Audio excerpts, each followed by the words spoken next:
Hello guys, welcome to another episode of Manny's Reef, this fun reefer. Have you ever wondered how much food do I feed my fishes? Do I feed my corals? Can I handle that? Can my tank handle it? How much food should fishes eat? How does feeding my tank affect the tank in general? We're going to cover that in this video. Today we're going to talk about how to manage your nutrients in your tank. Without wasting much time, let's go ahead and dive right into it. What are nutrients? Nutrients in the basic term is basically your nitrates and your phosphates. And so how do you get that? When you get your fishes and your corals, you feed them.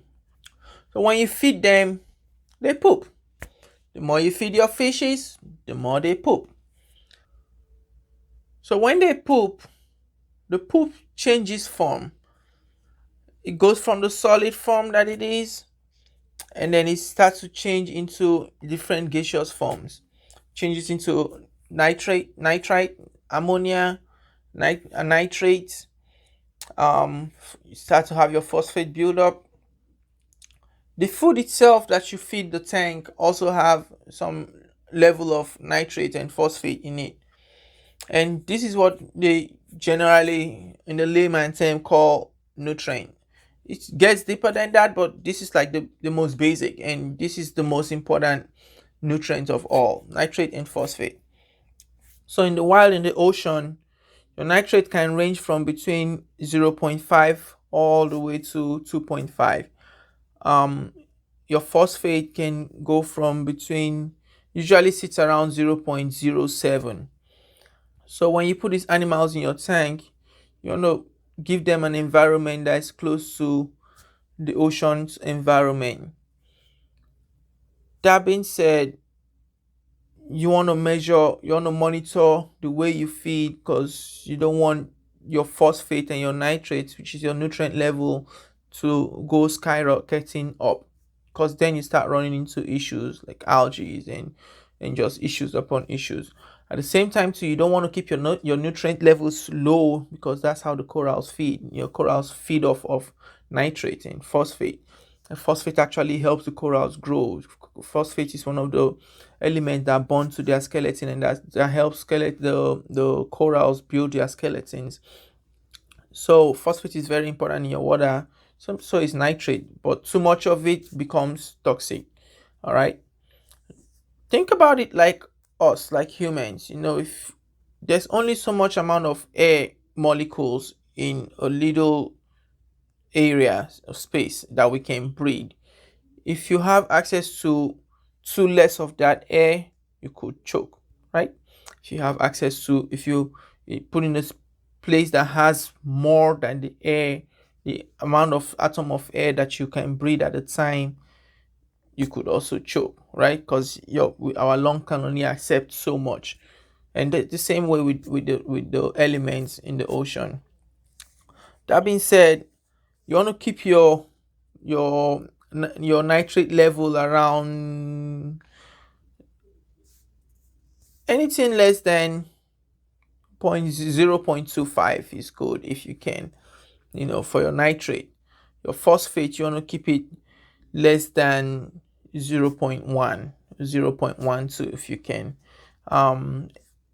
Aim for phosphate, you want to aim for within 0.03 to 0.12. And for nitrate, you want to aim for, make sure you have nitrate, make sure you have some level of nitrate, but not too high, because when you go too much, when it's too high, you can start running into issues. So there's this Redfield ratio that people follow, and it's a ratio that basically shows you the amount of phosphate, the ratio of nitrate to phosphate that you should have roughly in your tank. Redfield ratio is 16:1, meaning for every 16 nitrate that you have, you should have 1 phosphate. And if you follow this guide, this Redfield ratio guide, it should help guide you as to how much nitrate to phosphate you should keep in your tank. If you have high nitrate, you feed less. If you have too less nutrients, you feed the guys more. Do not feed more than your tank can handle, because there's only so much nutrient that our tank can handle. The ocean is so wide, it's such a wide body of water that it dissipates all those concentrated nutrients away from the corals as quickly as possible into this large mass. But in our tank, it don't matter how big your tank is, it's a small tiny box compared to the ocean, and it can dissipate nutrient as much as the ocean can. So you want to keep that in check, keep that in mind, and watch how much you feed your corals. Watch what you put in there. Make sure you don't have spikes. So that being said, now that we understand how nutrients plays a part in our tank, how do we remove it? How do we, if you have nutrient coming in through feeding like we talked about, how do we take it out? There's different ways. You can do water changes. The rule of thumb is that for every amount of water change, for every percent of water change that you do with freshly made salt water in your tank, you lose the same percentage of nitrate, not nutrients, of nitrate. So for instance, if you have 20 ppm of nitrate and you want to reduce that to 10 nitrates is what, 50%, right? So to get that, you want to do 50% water change, and that's the rule of thumb. And the more water changes you do, the more nutrients you can take out.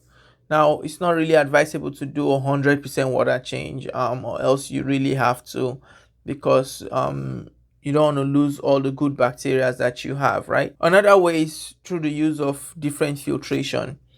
Let's talk about filtration for a minute. So you have your mechanical filtration, you have your biological filtration, right? So with your mechanical filtration will be things like your filter socks. In the last video, we talked about how to set up your tank where you have the water draining from your tank into the sump. So you have water draining from your tank to the sump. What most people do is the line that takes the water from the tank to the sump, they put a socks in that line, and basically the filter socks collects every solids before it can pass through the sump and go back to the tank. And once that filter socks collects all that solid, after a while, usually a couple of the day, 2 days, 3 days, people will take that filter socks, clean it up, and when you clean it up, you remove all that waste that it has collected and put it back in fresh, clean. You can wash it, you can use a hose to rinse it down. But that's the idea of using the filter socks. The filter socks collects the solids, right? Because remember we talked about the poop would start changing into different forms like nitrate, phosphate, nitrite. And what happens is when you collect those solids, you can clean up the filter socks before those solids will get a chance to break down, and that's the idea. That's a really good filtration system, and it collects on eating food that finds its way down the sump. It collects solid waste, and other things, and that's a good way to filter the socks. Now, not all the waste will end up in the filter socks. Some micro waste that we probably can't even see will be able to find their way to penetrate through that socks, right? And that's where the protein skimmer comes in.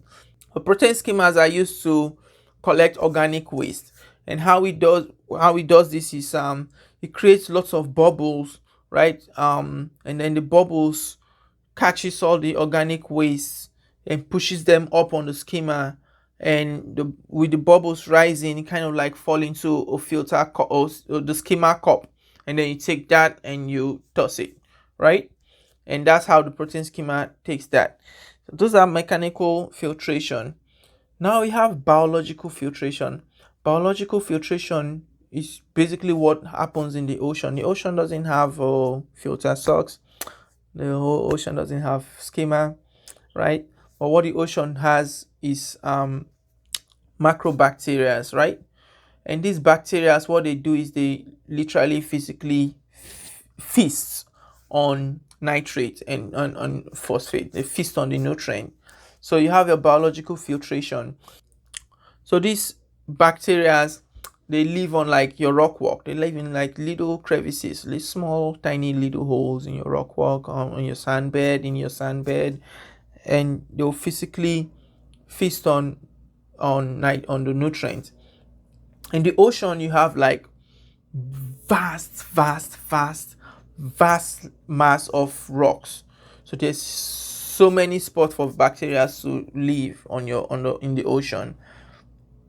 In our tank, we really don't have enough space to keep this rock walk, or else you make like some people actually make like a different separate huge tank, not even using a tank. Sometimes they use a big tote just to save rocks and fill it up with rocks so that bacteria can live, which is fine, which will help, because in your main display tank, I mean, no one wants to fill your tank. You don't want to fill your tank with rock. It takes out the beauty. And now people are even just putting minimal rocks, 1 or 2 rocks. People are going for more for aesthetics, and that's one way you can do is to have like a external rock system, so that just for the bacteria to feed on. Another thing people do is the use of bio bricks and bio balls. Now, because we can put all these rocks together, right? What bio ball bricks and bio balls does is they make so much little holes in a small block, right? For instance, the bio block that I have is a small block, but it has the surface area of a football field, right? So when bacteria live in it or on it, they have as much space as they would on a football field, but on a small box.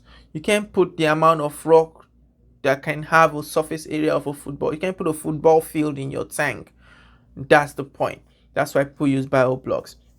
And these bacteria will physically feast on the nutrients. Now, many of the time, the bacteria are quick to reproduce. Sometimes not so much. What you want to do is to feed these bacteria, and there are different ways you can feed the bacteria. You can use no pox, and you can use vodka vinegar, vinegar sugar. Different ways, and different companies come up with all their own ways to feed these bacteria.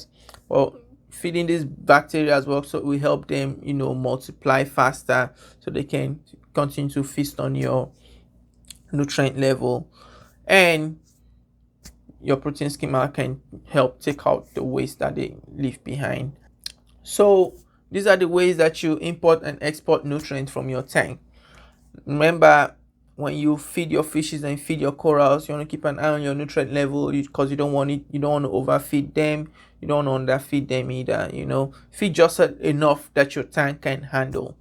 Thank you very much for watching this video. If you like it, go ahead and hit the like button. If you have any comments, you have any question, feel free to put it down in the comment section, and I'll reply you as soon as possible. If you are not already, go ahead and hit that subscribe button, so you can get future videos and future information. And when you hit the subscribe button, don't forget the little bell, because that's what gives you the notification. All right, thank you. I'll catch you on the rebound. You can follow us on Instagram at FunReefer, Facebook at FunReefer, and remember, FunReefer is the number 4, the letter N, and Reefer.